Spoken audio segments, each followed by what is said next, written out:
आज की कहानी में एक खास बात छुपी है। आप सभी इसे ध्यान से सुनना। यह जीवन कर्म से चलता है और हम इंसानों को अपने सभी कर्मों का फल इसी जन्म में मिलता है। अच्छा किया तो अच्छा फल मिलेगा। अगर मानवता को शर्मसार कर देने वाला बुरा कर्म किया तो उसका फल वही होगा जो रघु और कालिया को मिलने जा रहा है। तुझे बोला था ना मैंने कालिया, 10 रुपए का चकना और ले ले, पर नहीं, तू सुनता कहाँ है मेरी। अरे हो गई ना गलती यार, 2 घूंट बचे हैं, खत्म कर जल्दी से, घर भी जाना है। अरे पर जाएंगे कैसे? कोई बस आएगी तो जाएंगे ना।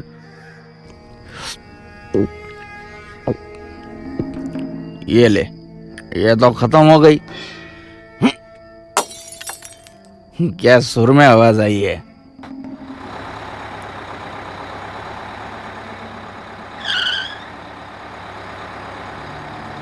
आ जाओ भाई, आ जाओ, आखिरी बस है। ओ मामा आगे बढ़ा, हमें सांता क्रूज नहीं धारावी जाना है, चल फुट। अरे क्या चल फुट बोलते हो बाबा, तुम्हारी किस्मत बहुत अच्छी है। मैंने आज ही धारावी में खोली ली है रहमान भाई के यहाँ, और ये मेरी राम प्यारी बस भी आज रात मेरे साथ धारावी में ही रहेगी। आ जाओ। अरे इतना क्या सोचते हो, अच्छा वक्त है तुम दोनों का, आओ बैठो। लगता है आज भगवान ने हमारी किस्मत बड़ी जोरदार लिखी है, फुल इज्जत निकल रही है दिल से। चल कालिया आजा। ठीक है चल। जब कंडक्टर राजी तो क्या करेगा रघु और कालिया पाजी।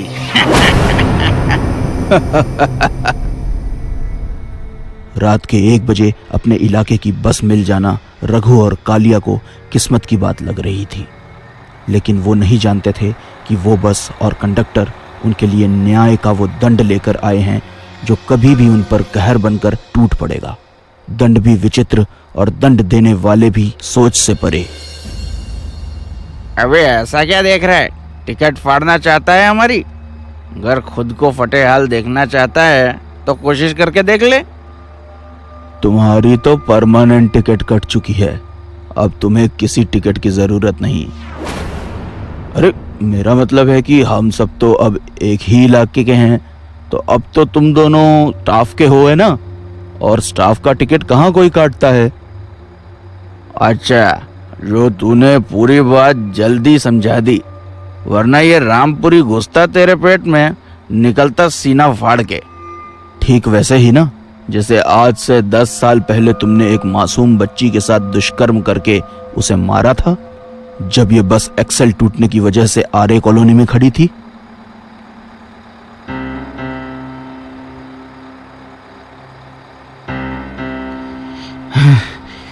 जिस्म की भूख तो मिट गई यार, अब इस जूठे बर्तन का क्या करें यार। जिंदा छोड़ दिया तो ये पुलिस को सब बक देगी, मार देते हैं, यही सही रहेगा, मार डाल।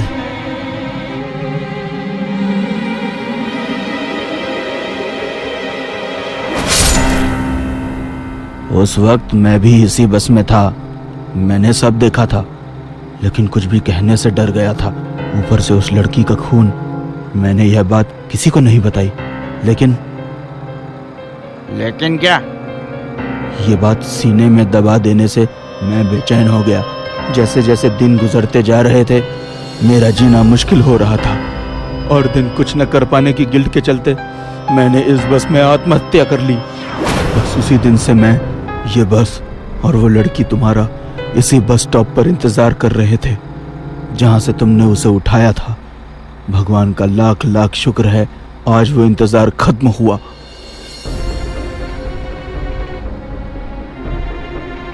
अबे ओ राम गोपाल वर्मा, ये क्या तू यहाँ हॉरर फिल्म बना रहा है? बोल तो ऐसा रहा है जैसे भूत हो तुम दोनों। कोई शक?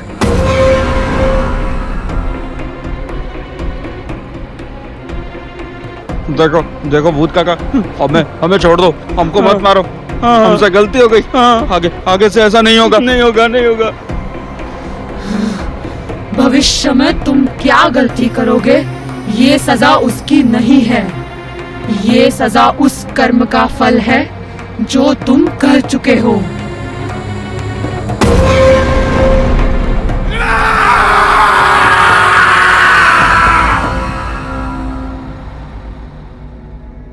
रघु और कालिया को तो उनके किए की सजा मिल गई, लेकिन ऐसी ही कोई गलती करने के लिए अगर आपका दिल भी मचल रहा है तो आर्य कॉलोनी टू सांता क्रूज बस में आपका भी स्वागत है।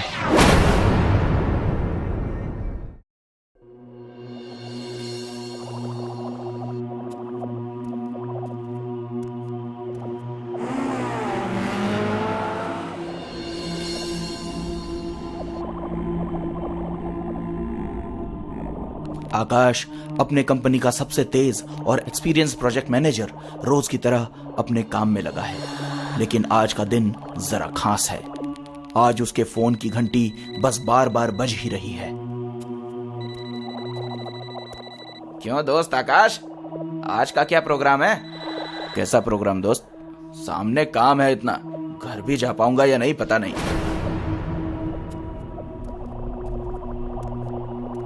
बोल अभिनव। हैप्पी बर्थडे मेरे शेर, कैसा है यार? ओहो, thank you so much, thank you so much. याद से कॉल कर लिया। मैं बिल्कुल ठीक हूँ, तू कैसा है? बस कट रही है यार। अच्छा सुन, बस फिर दिन भर आकाश को बर्थडे विश करने के लिए कॉल आते रहे। एक तरफ काम शुरू था और दूसरी तरफ फोन पर औरों से बात करना।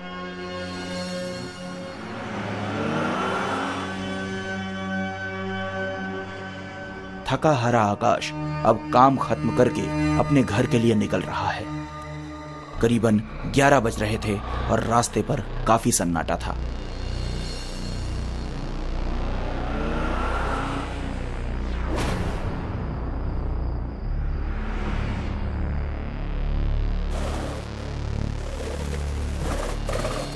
कार पार्किंग में लगाकर आकाश अपने लैच से दरवाजा खोलता है। उसके कदम वहीं थम जाते हैं। अंदर इजी चेयर पर कोई बैठा होता है। आकाश लाइट्स जलाता है। हैप्पी बर्थडे आकाश। अंदर कैसे आया? वास के नीचे चाबी है, ये कैसे पता चला तुझे? रॉकी, विनीत, सोहन, अभिनव और आकाश स्कूल के जमाने से ही जिगरी दोस्त हैं। आज तक इनकी दोस्ती टिकी हुई है और मजबूत है। इसीलिए तो रॉकी को अंदर देखकर आकाश को हैरानी नहीं हुई। बस आज यहाँ मिलना था तो अंदर आने का रास्ता भी निकल आया। तुम्हारे लिए पानी लाता हूँ। रॉकी? जैसे ही आकाश रॉकी के पीछे पीछे किचन में जाने की कोशिश करता है, दूसरा एक दोस्त किचन से बाहर आता है। विनीत, तू भी? ये सब क्या है? हैप्पी बर्थडे आकाश, तुम्हें विश करना था तो आ गए। लेकिन ये सब खून वून कैसा? अरे छोड़ो, अभी वक्त है तो मिल लो, क्या पता कल क्या हो जाए। विनीत की ऐसी बातें सुनकर आकाश जरा सा चिढ़ जाता है। वो अंदर किचन में जाता है तो उसे रॉकी कहीं दिखाई नहीं देता। वो यहाँ वहां देखता है, तभी दरवाजे की घंटी बजती है। आकाश दरवाजा खोलता है। सोहन, तुम बाहर कैसे? इनके साथ अंदर नहीं आए? ये तुम्हारा गिफ्ट कार में रह गया था, वही लाने गया था। हैप्पी बर्थडे आकाश। अरे थैंक्स, आजा अंदर आजा।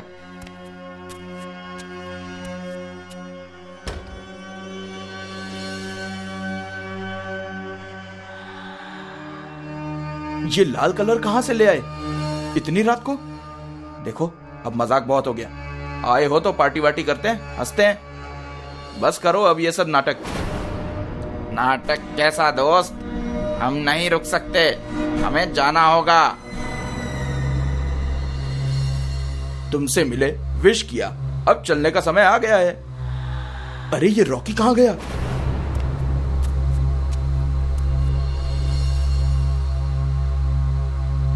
केक काट लो आकाश, ताकि हम लौट सकें। हम ज्यादा देर रुक नहीं सकते। मतलब?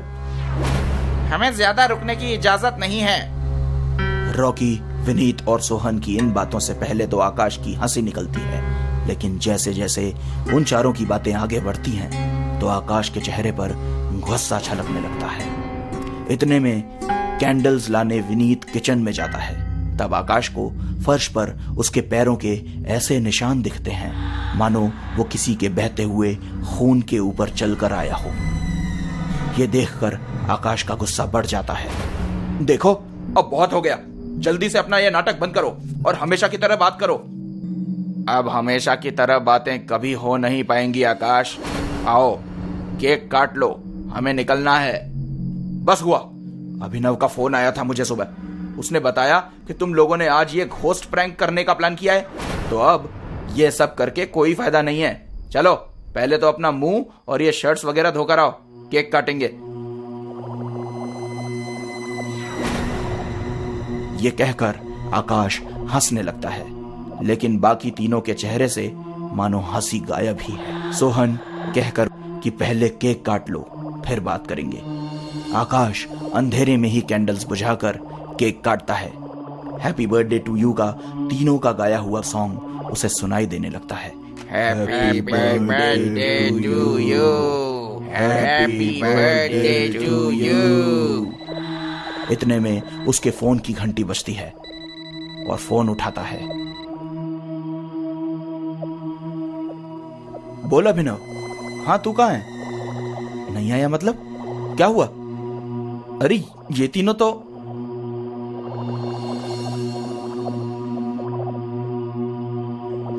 मैंने ये बताने के लिए फोन किया है कि वो तीनों अब कभी नहीं आएंगे।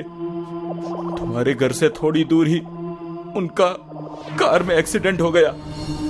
कोई नहीं बचा तीनों में से आकाश, कोई नहीं बचा। व्हाट? जैसे ही आकाश पीछे मुड़ता है तो उसके सारे दोस्त वहां से गायब हो जाते हैं। वहां उसे कोई नहीं दिखता और जो फर्श पर खून के पैरों के निशान थे वो भी गायब हो जाते हैं। वहां पर सिर्फ और सिर्फ उसके बर्थडे का वो केक रह जाता है और इसे देखकर आकाश बहुत भावुक हो जाता है। तो दोस्तों, इस कहानी का सारांश ये है कि अपने दोस्तों की कदर करो, क्योंकि कब आपको जिंदगी में कौन कहां छोड़ के चला जाए, जिंदगी का कोई भरोसा नहीं।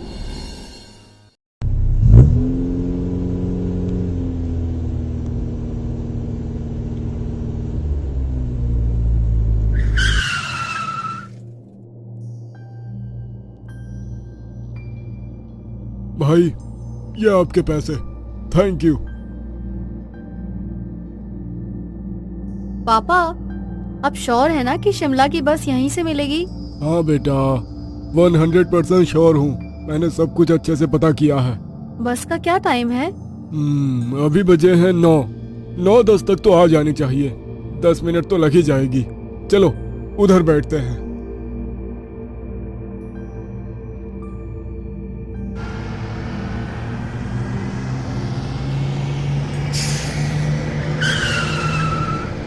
लगता है अपनी ही गाड़ी है।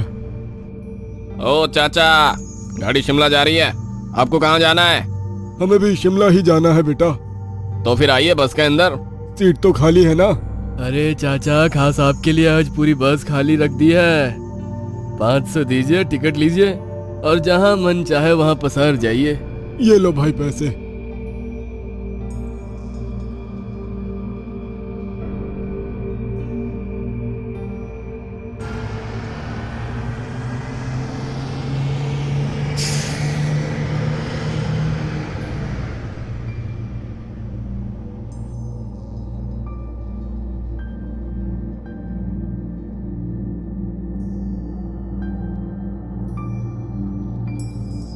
पापा, कंडक्टर तो कह रहा था कि बस पूरी खाली है, पर यहाँ 2 लोग तो बैठे हुए हैं। छोड़ ना बेटा, हमें क्या करना है? हमें सीट मिल गई है ना, अब आराम से बैठो। वैसे मुझे तो कंडक्टर थोड़ा मजाकिया किस्म का लगा।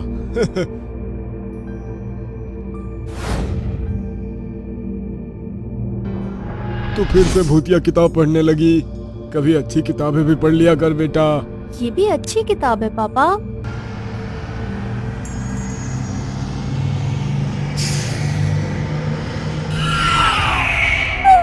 सीमा बेटा, क्या हुआ? पापा, भूत भूत। अरे मैडम, बस में कहाँ भूत आ गया? नहीं, वो उधर। लगता है मुझसे कोई मिस्टेक हो गई। तू भी ना, कितनी बार कहा तुझसे सफर में भूतिया किताब मत पढ़ा कर, लेकिन तू सुनती कहाँ है। ये भूतिया किताब छोड़ और आंखें बंद करके सो जा।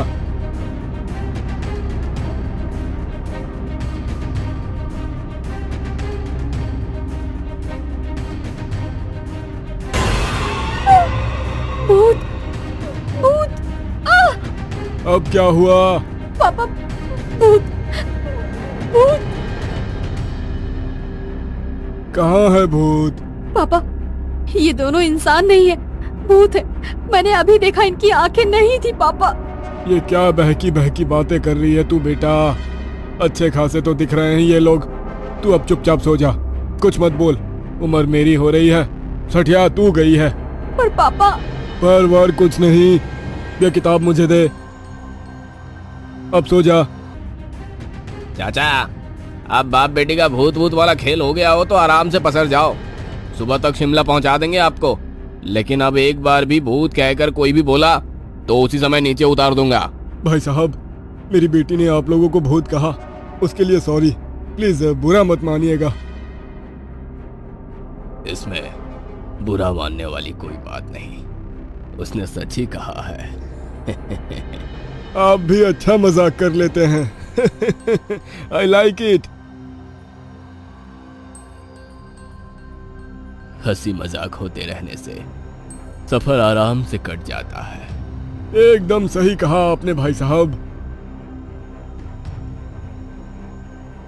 भाई राम शरण, पहले इस बुढ़े की बेटी भूत भूत चिल्लाई, अब ये बुढ़ा किसी से बात कर रहा है, जबकि उसके पास वाली सीट में तो कोई है भी नहीं। बुढ़ापे में लोग सठिया ही जाते हैं, तो आराम से बैठ यार। बीड़ी है तो बीड़ी पिला। अरे बीड़ी सिगरेट तंबाकू से कैंसर होता है, इसलिए नहीं पीनी चाहिए। एक ही बीड़ी बची है क्या? बिल्कुल। तभी प्रवचन दे रहा है। वैसे आप लोग कहाँ जा रहे हैं? जहाँ ये बस जा रही है। बहुत अच्छे, हम भी शिमला जा रहे हैं बेटी के लिए रिश्ता देखने। मत जाइए, आगे खतरा है। आप डरा रहे हैं? नहीं, खतरे से बचा रहा हूँ। भाई राम शरण, मैं सच कह रहा हूँ, ये बूढ़ा सच में पागल है। अरे चाचा, शांति से सो जाइए ना, क्यों अकेले अकेले बड़बड़ाए जा रहे हैं? अकेले कौन बड़बड़ा रहा है? इनसे बात कर रहा हूँ। अरे चाचा, किसे बेवकूफ बना रहे हो? वहाँ तो कोई भी नहीं है। अरे कैसे पागलों वाली बातें कर रहे हैं आप? यहाँ इधर दो लोग बैठे हैं और आपको दिखाई नहीं दे रहे हैं। अरे कौन दोनों? अरे भाई, ये दोनों और कौन? चाचा, या तो आप दोनों को आराम की जरूरत है या डॉक्टर की। इधर कोई भी नहीं बैठा है। पापा, रहने दीजिए, ये कंडक्टर पागल है। भाई साहब, आप लोग भी कुछ बोलिए ना, ये भी कोई मजाक वाली बात है? जाने दीजिए भाई साहब, ऐसे पागलों से क्या मुंह लड़ाना। ये ऐसा ही है, इसकी रोज की आदत है यात्रियों से बहस करना।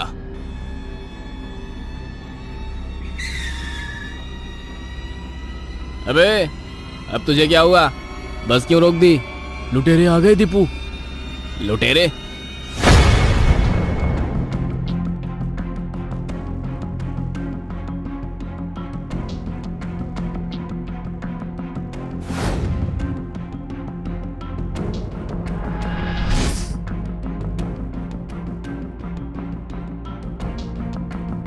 सभी लोग अपने अपने सामान लेकर नीचे उतरो जल्दी।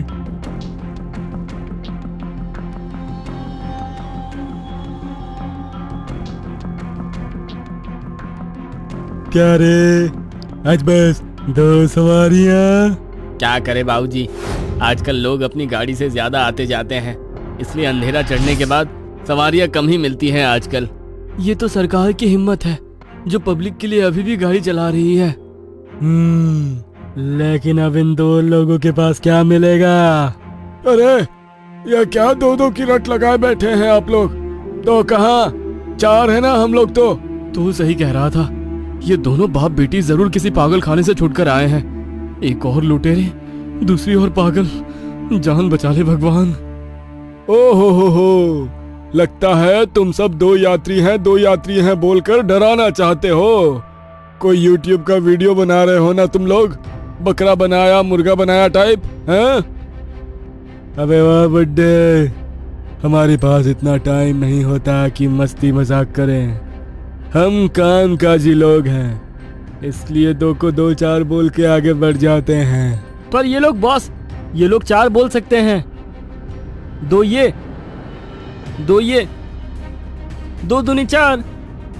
हाँ यार, अब यह तो राइम हो गई, 2 दूनी 4। हाँ यार।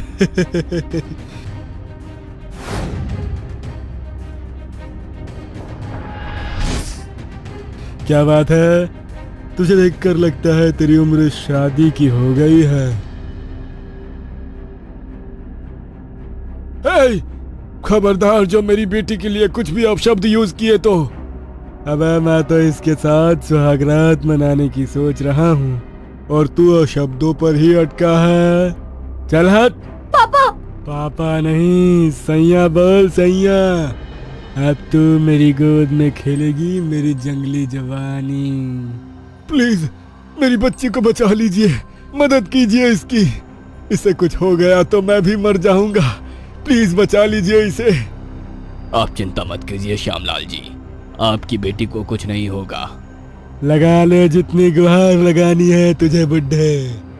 आज तेरी बेटी अपनी शादी से पहले मेरे साथ सुहागरात मनाएगी।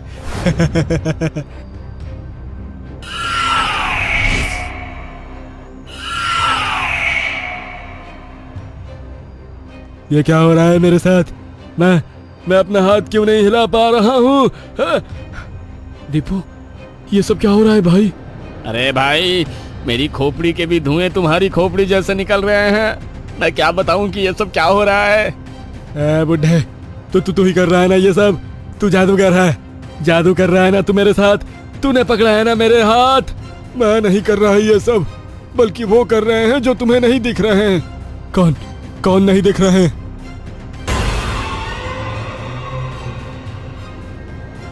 तो तुम दोनों को तो मैंने पिछले महीने ही लूटपाट के दौरान मारा था। हाँ, उस दिन तुम लोगों ने मेरी बेटी के साथ जोर जबरदस्ती की और हमें गोली मार दी, लेकिन आज हम दोनों तुम सबको मारने आए हैं।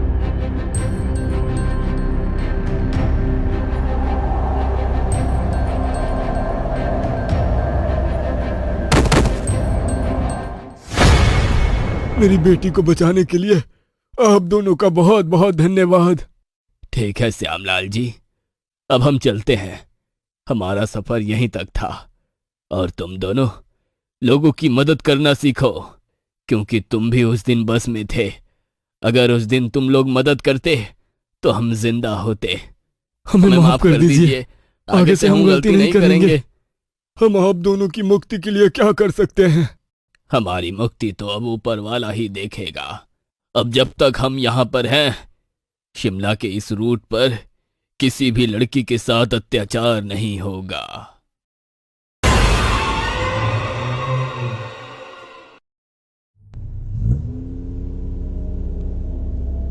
सुनसान सड़क पर राजेश और सुजीत गाड़ी ड्राइव करते हुए जा रहे थे। दोनों नशे में धुत थे, उनको ये तक होश नहीं था कि वो जा कहां रहे हैं। यार आज की पार्टी में मजा ही आ गया। फुल ऑन एंजॉय, है ना? हाँ, फुल ऑन एंजॉय। यार शराब कबाब तो दोनों थे, बस एक ही चीज की कमी थी। कबाब और शराब के साथ शबनम भी होती तो मजा आ जाता यार, क्यों? हाँ। यार बस उसी की कमी थी, सही कहा। गाड़ी चलाते चलाते उनको सामने एक औरत दिखाई दी। उसे देख राजेश ने गाड़ी रोक दी। वो औरत लाल रंग के जोड़े में थी। उसने अपना चेहरा घूंघट से ढका हुआ था। वेल एक्सक्यूज मी, कहाँ जाना है आपको? अरे कहो तो कहीं छोड़ दूं मैं, क्यों? उस औरत ने सामने रास्ते की तरफ हाथ करते हुए दिखाया। राजेश ने उसे गाड़ी में बैठने के लिए कहा। वो औरत गाड़ी के पिछले सीट में बैठ गई। वैसे मैडम, आप इतने सुनसान रास्ते में अकेली क्या कर रही थी? अरे आप जैसी खूबसूरत औरत को ऐसे अकेले घूमना शोभा थोड़ी देता है, क्यों? ऐसा कहकर राजेश और सुजीत ने गाड़ी के सामने वाले शीशे में उस औरत को देखा। उसे देखते ही राजेश ने जोर से ब्रेक लगाया। उस औरत का चेहरा घूंघट के अंदर बिल्कुल काला दिख रहा था और खून से सना हुआ। उसके हाथ भी काले और खून से सने हुए थे। क्या हुआ? गाड़ी क्यों रोक दी? मंजिल तक नहीं जाना क्या? नेहा और मिहिर मुंबई में रहते थे। मिहिर जॉब के लिए राजस्थान से मुंबई आया था। एक कंपनी में जॉब लगने के बाद मिहिर बहुत खुश था। गांव में उसके मां बाप रहते थे। मिहिर साल में 3-4 बार गांव आता जाता और अपने मां बाप के साथ रहता। मिहिर की मां हमेशा उससे शादी के लिए पूछती रहती। बेटा, कब तक तू ऐसे ही अकेला रहेगा? अब तो मैं तुम्हारी एक नहीं सुनूंगी। मैंने लड़की देखना शुरू कर दिया है। अरे माँ, क्या तुम भी रोज एक ही बात पे अटक जाती हो? अरे कर लूंगा ना शादी, पहले कोई अच्छी लड़की तो मिल जाए, फिर देख लेंगे। वही तो मैंने अपने पास के गांव की कुछ लड़कियां पसंद की है। जब तुम गांव आओगे तब दिखाऊंगी। अरे जो तुम्हें अच्छा लगे वो करो माँ। बस अब मुझे जॉब के लिए देर हो रही है, मैं निकल रहा हूँ। ठीक है, चलो चलो, फोन रखता हूँ, बाय बाय। मिहिर ने कॉल कट किया और अपने काम के लिए निकल गया।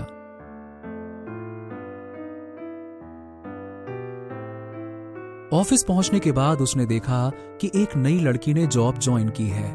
मिहिर ने जब पहली बार नेहा को देखा, वो तभी उसे पसंद आ गई थी। धीरे धीरे मिहिर और नेहा के बीच अच्छी दोस्ती हो गई। अब वो दोनों साथ ही काम करते, लंच करते। मिहिर घर जाते जाते नेहा को भी अपने बाइक से उसके घर पे ड्रॉप करता। देखते ही देखते नेहा भी मिहिर को पसंद करने लगी थी, लेकिन दोनों ही अपने मन की बात एक दूसरे को नहीं बता रहे थे। एक दिन मिहिर ने तय किया कि वो नेहा को प्रपोज करेगा। बाद में जो होगा देखा जाएगा। नेहा, मैं बहुत दिनों से ना तुमसे एक बात कहना चाहता हूं। आई डोंट नो तुम कैसे रिएक्ट करोगी, बट मुझे लगता है कि अब कह देना चाहिए। मैं तुमसे बहुत प्यार करता हूं। क्या तुम मुझसे शादी करोगी? नेहा ने सर हाँ में हिलाते हुए कहा। मुझे लगा था कि शायद अब बूढ़े होने तक मुझे तुम्हारे प्रपोजल का वेट करना होगा। दोनों ने मुंबई में ही शादी कर ली। मिहिर ने गांव में कॉल करके अपने परिवार को ये खुशखबरी दी। अरे हम सब बहुत खुश हैं बेटा, बहुत खुश हैं। बस तुम दोनों अपना ख्याल रखना। और हाँ, अरे बहू को जल्दी गांव से लेकर आ। अब हमसे भी तो मिलवाएगा कि नहीं मिलवाएगा, क्यों? हाँ बाबूजी, जैसे ही हम दोनों को छुट्टी मिलती है हम वापस आ जाएंगे, ठीक है? एक दिन जब मिहिर और नेहा सो रहे थे, तब मिहिर को बहुत बुरा सपना आया और वो हड़बड़ाते हुए नींद से जाग गया। उसने देखा कि अभी रात के 3 बजे हैं और नेहा बड़े शांति से सो रही है। उसने ज्यादा कुछ नहीं सोचा और चुपचाप सो गया। कुछ हफ्तों बाद मिहिर और नेहा को कुछ दिनों की छुट्टी मिल गई। दोनों ही गांव जाने के लिए निकल गए। मिहिर, मैं बहुत खुश हूँ। फाइनली मैं आज सबसे मिलूंगी। मैं भी। अरे माँ बाबूजी तो कब से हम दोनों का वेट कर रहे हैं कि आओ बेटा, देखे तो सही कैसी बहुरिया लाए हो। मिहिर और नेहा को बीच रास्ते में ही रात हो गई। ओफो, अगर हम ऐसे ही जाते रहे तो हमें बहुत देर हो जाएगी। एक काम करते हैं, आगे जाकर ना एक बीच का रास्ता है, वहां से जाते हैं, जल्दी पहुंच जाएंगे। तभी मिहिर की माँ का कॉल आता है।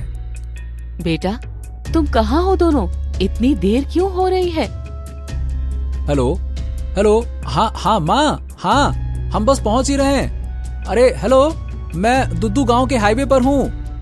हाईवे? बेटा, वहां से क्यों आए तुम? वहां से मत आओ बेटा, मेरी बात सुनो। कॉल कट जाता है। अरे यार, इस मोबाइल को भी अभी बंद होना था। उस सुनसान हाईवे पर जाते वक्त अचानक चमगादड़ मिहिर की गाड़ी के सामने से बड़ी तेजी से चला गया। मिहिर ने घबराकर जोर से ब्रेक मारा। ये क्या था मिहिर? पता नहीं, हो सकता है कि शायद कोई पंछी होगा। चलो आगे चलते हैं। ऐसा कहकर मिहिर ने गाड़ी आगे बढ़ा दी। आगे जाकर उन दोनों को एक औरत रोड के साइड में खड़ी हुई दिखाई दी। मिहिर ने गाड़ी रोकी। उसने देखा कि एक औरत लाल रंग के जोड़े में है और घूंघट से अपना चेहरा ढका हुआ है। आप कहाँ जाना चाहती है? उस औरत ने सामने की ओर इशारा किया। वो औरत पीछे वाली सीट पर बैठ गई। मिहिर ने गाड़ी शुरू की और थोड़ा आगे जाने के बाद मिहिर ने जब पीछे वाली सीट पर देखा तो वहां कोई नहीं था। मिहिर ने घबराकर जोर से ब्रेक मारा। क्या हुआ मिहिर? जरा आराम से, गाड़ी क्यों रोक दी? नेहा, नेहा, वो औरत जो अभी पीछे गाड़ी में बैठी थी, वो कहां गई? नेहा ने पीछे मुड़कर देखा तो पीछे वाली सीट खाली थी। वो दोनों बहुत डर गए। मिहिर ने बिना वक्त गवाए गाड़ी शुरू की, लेकिन वो औरत उनकी गाड़ी के सामने थी। मिहिर और नेहा गाड़ी के बाहर आए। कौन हो तुम? अचानक से कैसे गाड़ी के अंदर से गायब हो गई और अभी सामने खड़ी हो? कौन हो? मिहिर और कुछ बोल पाता उससे पहले ही उस औरत ने मिहिर की गर्दन पकड़ ली और उसे हवा में उठा लिया। मिहिर अपने आप को छुड़ाने की कोशिश करता रहा। नेहा ने उस औरत को पकड़ने की कोशिश की, लेकिन उसने नेहा को धक्का दे दिया। नेहा ने उस औरत से कहा, प्लीज प्लीज मेरे पति को छोड़ दो, मत मारो उसे। कम से कम मेरे बच्चे के लिए तो मेरे पति को मत मारो, प्लीज। बच्चे का नाम सुनते ही उस औरत ने नेहा की ओर देखा और मिहिर को छोड़ दिया। नेहा ने देखा कि उस औरत की आंखों से खून के आंसू आ रहे हैं। वो औरत एक डरावनी आवाज निकालकर रोने लगी और अगले ही पल वहां से गायब हो गई। मिहिर, तुम ठीक तो हो ना मिहिर? हाँ, मैं ठीक हूं। नेहा, लेकिन तुमने बताया क्यों नहीं कि तुम प्रेग्नेंट हो? मुझे भी 2 दिन पहले ही पता चला। मैंने सोचा ये खुशखबरी मैं तुम्हें अपने घर गांव में जाकर दूंगी। माँ बापूजी की खुशी भी दुगनी हो जाएगी। लेकिन ये तो कुछ और ही हो रहा है। ये सब क्या था? कौन थी ये औरत? मुझे भी नहीं पता नेहा, लेकिन अब हमें यहाँ नहीं रुकना चाहिए। तुरंत चलना चाहिए। जल्दी चलो, चलो गाड़ी में बैठो। सुबह की पहली किरण निकल चुकी थी। मिहिर और नेहा गाड़ी में बैठकर अपने गांव जाने के लिए निकल गए। गांव पहुंचकर उन्होंने सारी बात अपने परिवार वालों को बता दी। बेटा, जो तुम्हें औरत मिली थी उसे आज तक कई लोगों ने देखा है। लोग तो कहते हैं कि कई लोगों की वो जान भी ले चुकी है। लेकिन पिताजी, ऐसा क्यों? और वो औरत है कौन? मिहिर के पिता ने बताया, देखो बेटा, कई सालों पहले जब लड़का और लड़की की शादी उनकी छोटी उम्र में ही हो जाती थी ना, तो ऐसी ही प्रथा थी दुद्दू गांव में। और ऐसे ही 2 साल की लड़की की शादी 5 साल के लड़के से तय हुई थी। लेकिन ये बात ना लड़की की माँ को बिल्कुल भी अच्छी नहीं लगी। वो इस शादी से खुश नहीं थी। उसने अपने घर वालों को समझाने की बहुत कोशिश की, पूरा जी जान लगा दिया, मगर उसके घर वाले नहीं माने। तो उसने अपने सामने कोई रास्ता ना देखकर वो माँ अपनी बेटी को लेकर अपने घर से भाग गई। अब जिस हाईवे पर वो तुम्हें मिली, उसी हाईवे पर एक गाड़ी से टकराकर उस माँ बेटी की मौत हो गई। और कहते हैं कि तब से उसकी आत्मा उसी हाईवे पर भटक रही है और आने जाने वाले लोगों को दिखाई देती है। लेकिन पिताजी, उसने मुझे छोड़ क्यों दिया? शायद तुम्हारे बच्चे की वजह से। आखिर एक माँ ही तो दूसरे माँ का दर्द समझ सकती है ना बेटा। और नेहा ने जब बच्चे की बात की तो शायद उसके मन में ममता जाग गई हो, और उसने भी अपनी जान तो अपनी बेटी के लिए ही गंवाई है ना, बस। अपने ससुर की बात सुन नेहा के मन में उस औरत के प्रति एक भावना तो जाग उठी थी, लेकिन उस औरत का डर अभी भी नेहा के मन में बना हुआ था। इसीलिए शायद वापस मुंबई लौटते वक्त वो उस रास्ते से नहीं गई।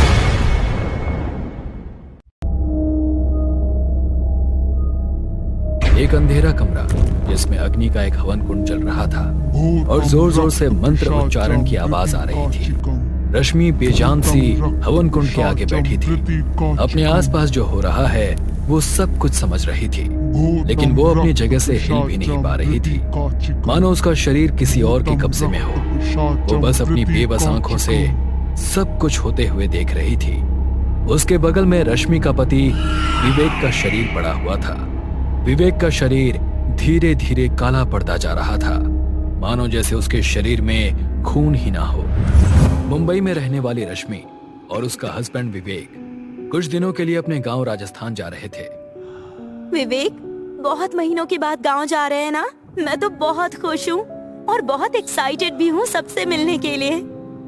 हाँ हाँ, मिल लेना सबसे, लेकिन सबके बीच मुझे भूल मत जाना, वरना पता चला कि पत्नी पति को ही भूल गई। अच्छा जी, ऐसी बात है। ठीक है, अब तो मैं तुम्हारी एक नहीं सुनूंगी। अब अपने सारे काम खुद ही कर लेना।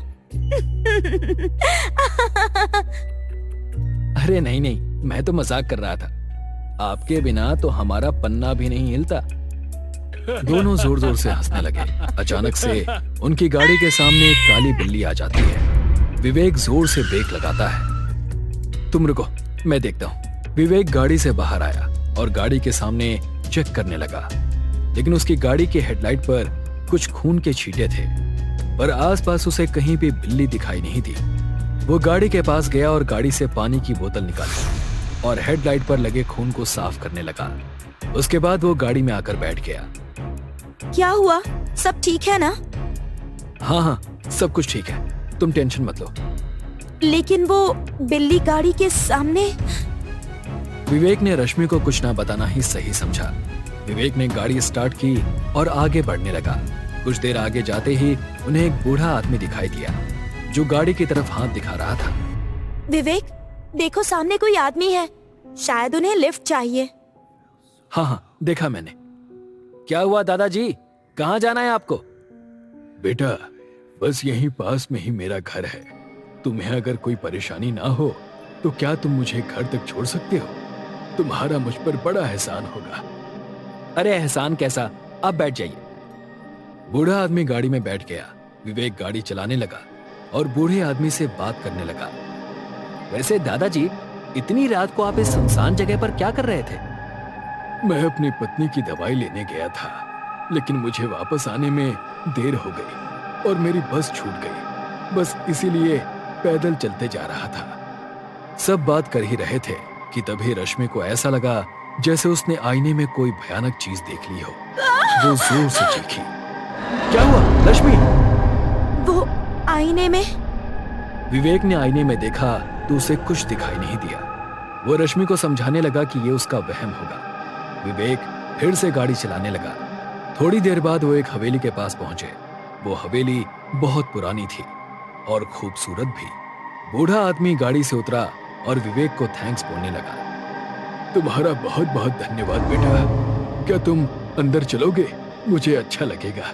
चाय तो पीकर जाओ। हम जरूर आते, लेकिन अभी नहीं दादाजी, हमें भी घर जल्दी पहुंचना है। तुम आते तो मेरी पत्नी को भी अच्छा लगता। कम से कम कॉफी तो पी लेते। विवेक, चलो ना, चलते हैं, हम थोड़ी वापस आने वाले हैं। रश्मि की बात मानते हुए विवेक गाड़ी से उतरा। रश्मि भी बाहर आ गई। दोनों बूढ़े आदमी के साथ हवेली में पहुंच गए। बूढ़े आदमी ने दरवाजा खटखटाया तो अंदर से एक बूढ़ी औरत काठी के सहारे चलते चलते दरवाजे के पास आई और दरवाजा खोला। ओह, अरे तुम इतनी जल्दी कैसे आ गए? अरे ये दोनों मिल गए तो इनसे मदद मांगी। अरे आओ आओ बेटा, अंदर आ जाओ। रश्मि और विवेक हवेली के अंदर गए और सोफे पर बैठ गए। वैसे दादाजी, आपकी हवेली तो बहुत अच्छी है। हाँ, ये हमारी पुरखों की हवेली है। कम से कम 300 साल पुरानी है ये। क्या हम हवेली को घूमकर देख सकते हैं? हाँ हाँ बेटा, देख लो, तब तक कॉफी भी बन जाएगी। रश्मि और विवेक हवेली घूमने लगे। घूमते घूमते रश्मि एक कमरे में पहुंची। कमरे में अंधेरा था। रश्मि ने लाइट ऑन की तो देखा कि कमरे का सारा सामान सफेद कपड़ों से ढका हुआ है। रश्मि अंदर गई। उसने पीछे देखा तो विवेक वहां नहीं था। उसने विवेक को आवाज लगाई। विवेक, विवेक, कहाँ चले गए तुम? रश्मि को लगा कि विवेक किसी और कमरे में गया होगा। रश्मि कमरे में घूम ही रही थी कि एक बिल्ली ने ऊपर से छलांग लगाई। उसकी आवाज से रश्मि डर गई। उसने पीछे देखा तो बिल्ली भागती हुई कमरे से बाहर गई। तभी रश्मि को ऐसा लगा जैसे उसे कोई बुला रहा हो। रश्मि, रश्मि। रश्मि उस आवाज की ओर बढ़ी। उसने अपना हाथ उठाया और सामने वाला एक सफेद कपड़ा खींचा तो उसे एक आईना दिखाई दिया। वो धीरे धीरे आईने की तरफ बढ़ी। अचानक उसे एक भयानक चेहरा आईने में दिखाई दिया और आईने के पीछे से 2 हाथ बाहर आए और रश्मि की तरफ बढ़ने लगे, मानो वो उसे पकड़ना चाहते हो। डर के मारे रश्मि जोर से चिल्लाई। रश्मि की आवाज सुनकर विवेक कमरे की ओर भागा। वो रश्मि के पास गया। क्या हुआ तुम्हें? तुम चीखी क्यों? वो आईने में। आईने में क्या रश्मि? वहां तो कुछ भी नहीं है। वहां कोई था विवेक, मैंने देखा था। लगता है आज तुम्हें कुछ ज्यादा ही भ्रम हो रहा है। पहले गाड़ी में और अब यहाँ। चलो नीचे चलो, बहुत घूम लिया। रश्मि और विवेक दोनों नीचे गए। बूढ़ी औरत दोनों के लिए कॉफी लेकर आई। अरे आओ बेटा, देख लिया घर, अब कॉफी पी लो। बूढ़ी औरत ने रश्मि और विवेक को कॉफी दी। दोनों ने ही कॉफी पी और वापस घर जाने के लिए निकल पड़े। अच्छा दादाजी, दादी जी, हम निकलते हैं। आप दोनों से मिलकर बहुत अच्छा लगा। विवेक और रश्मि निकलने ही वाले थे कि अचानक दोनों को चक्कर आने लगा। विवेक, ये क्या हो रहा है? मुझे चक्कर क्यों आ रहे हैं? रश्मि, मुझे भी कुछ दिखाई नहीं दे रहा है, सब धुंधला होता जा रहा है। इससे पहले कि दोनों कुछ समझ पाते, विवेक बेहोश होकर नीचे गिर गया और रश्मि वहीं एक पुतले की तरह खड़ी रही। बूढ़ा आदमी और औरत दोनों को अपने हवेली के एक अंधेरे कमरे में लेकर गए। विवेक को एक घेरे में लिटा दिया और रश्मि को भी दूसरे घेरे में बिठा दिया। बूढ़ा आदमी हवन के सामने बैठकर मंत्र बोल रहा था और बूढ़ी औरत हाथ में कुमकुम लेकर चारों ओर घूम रही थी और जमीन पर गोल घेरे में कुमकुम छिड़क रही थी। रश्मि सब कुछ देख रही थी, समझ रही थी, लेकिन कुछ कर नहीं पा रही थी। जैसे जैसे वो बूढ़ा आदमी मंत्र पढ़ते जा रहा था, विवेक का शरीर काला पड़ता जा रहा था और कुछ ही देर में विवेक का पूरा शरीर एक सड़ी हुई लाश की तरह बन गया। रश्मि अपनी बेबस आंखों से इस घटना को देख रही थी। फिर वो बूढ़ी औरत रश्मि के पास गई और उसने रश्मि की बाएं हाथ की उंगली काटी और उसका खून एक कटोरी में जमा करने लगी। थोड़ी देर बाद रश्मि का खून उस कटोरी में भर गया और रश्मि वहीं जमीन पर गिर गई। बूढ़ी औरत ने वो खून नीचे रखा और कुछ मंत्र पढ़ने के बाद सारा खून बूढ़ी औरत ने खुद पी लिया। क्या हुआ? कैसा लग रहा है अब? बहुत अच्छा लग रहा है, फिर से जवान खून पीकर। क्या हुआ, तुम कुछ नहीं कहोगे? क्या अपना चेहरा नहीं देखना चाहोगे? हाँ जरूर। बूढ़ी औरत और उस आदमी ने अपना चेहरा पानी में देखा। पानी में रश्मि और विवेक का चेहरा दिखाई दिया और पूरी हवेली में दोनों की हंसने की भयानक आवाजें सुनाई दे रही थी।